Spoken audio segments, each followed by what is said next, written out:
Sekarang kita bawa kepada makna yang sebenarnya.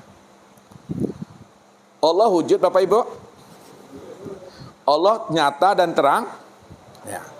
Kalau Allah itu wujud nyata dan terang, kenapa kita tidak mampu memandang dan mengenal wujud nyata dan terangnya Allah itu? Apa jawabannya tadi?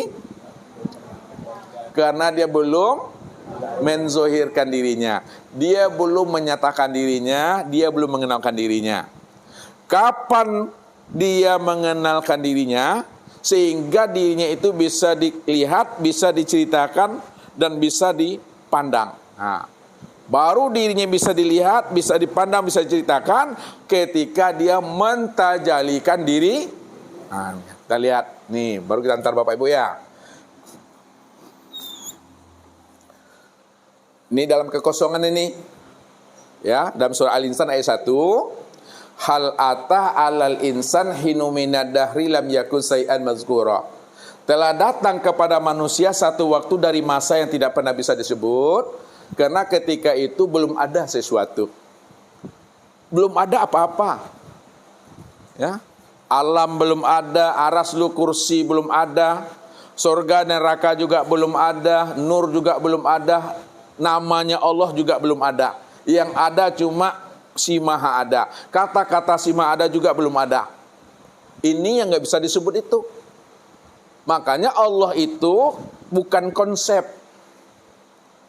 Kalau Allah itu bukan konsep, maka dia tidak bisa didefinisikan. Kecuali kalau dia sesuatu, maka dia dikonsepkan, bisa diceritakan. Tapi Allah itu bukan konsep, bukan sesuatu. Makanya dia tidak pernah bisa diceritakan.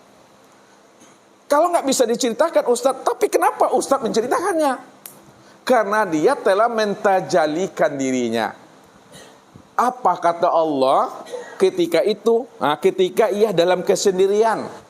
Nah, ini dinaikkan tinggi pemahamannya.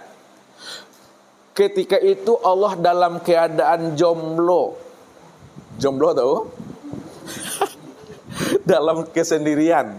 Belum ada siapa-siapa. Karena belum ada siapa-siapa, dialah yang disebut, nih lihat, dialah yang disebut dengan Ahmad, dan dia pula lah yang dikatakan dengan Muhammad. Dialah yang Ahmad dan dia pula lah yang Muhammad. Dia yang terpuji dan dia pula lah yang memuji. Itu maksudnya, puji Allah bagi Allah. Puji Tuhan bagi Tuhan. Maknanya, puji Allah bagi Allah, puji Tuhan bagi Tuhan, makna yang sebenarnya, dia